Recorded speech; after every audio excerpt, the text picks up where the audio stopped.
But before doing that, I want to make just one comment to make sure it's in the record, and that we can talk about the election that took place over in Afghanistan. You know, we've had quite a time over there. We've lost actually 2,197 of our own troops in Afghanistan, and we've injured about 10 times that many. So it's been a real crisis for a lot of people for a long period of time. Things have been going good, and I think that when the decision was made by this president to pull everything out at a given time, things started turning around a little bit, and now they're in the middle of in Afghanistan, the election that took place. I know that we're not supposed to say this, and that there's no official position. I want to make that clear by the United States of America. But to me, there are two people running against each other that there's a good guy and a bad guy. That holdover from the old administrations, whose name is Ashraf Ghani, was one that is Karzai's chosen one.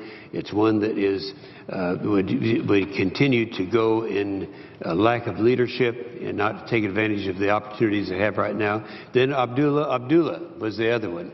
And my concern was this, and I expressed this concern on the Senate floor about 3 weeks ago. I said, I know we have deadlines. We're going to have a primary, which we already had. Then we're going to have a primary runoff.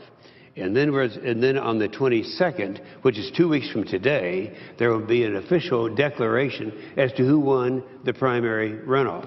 Now, the chair is fully familiar with this because we talked about this morning. Well, in this runoff situation, we have found a lot of discrepancies, and it just seems to me that while I consider one guy to be the good one and one to be the bad one, Abdullah was all of the mistakes that were made and the irregularities that were found in favor of the Ashraf Ghani as opposed to Abdullah. I'm going to give you an example. In one of the provinces, it was the Wardak province, Ghani's vote count went from about 17,000 in April to 170,000 in the runoff. Stop and think about that. That was almost mathematically impossible. And when you consider the number of registered voters there, this number actually exceeds the number of registered voters. So you went from 17,000 in the same province when they went through the primary back in April, and then that jumped up to by tenfold to 170,000 in the runoff. That's an increase of 1,000% over the April's results. All of those, of course, were in an area where it's in the part of the country where Ghani's vote was more favorable.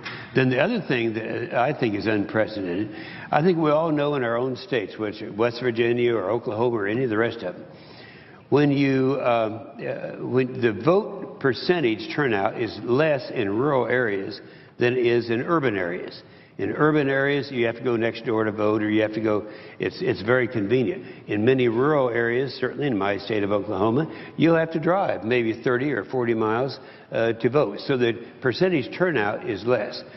It happens that Ghani's support comes from the rural areas. And in this runoff election that just took place, they had a 75% turnout in those areas. At the same time, in the urban areas, they only had a 24% turnout. Well, first of all, I don't think we can name one election in history that had a larger turnout in a rural area than it did the urban areas in the same election. So we're looking at something that could not happen, and logically it did not happen, and that was something that certainly worked in the favor of Ghani's election. So right now, everyone agrees on one thing, and that is that the election was at least falsified, but if not, it was just a rigged election. And there are a lot of organizations out there, European Union, for example, and the UN, and other groups such as the OSCE, which is the Office of Security Cooperation. They all agree that we should have an audit of this election, at least an audit. And the audit should include some independent source.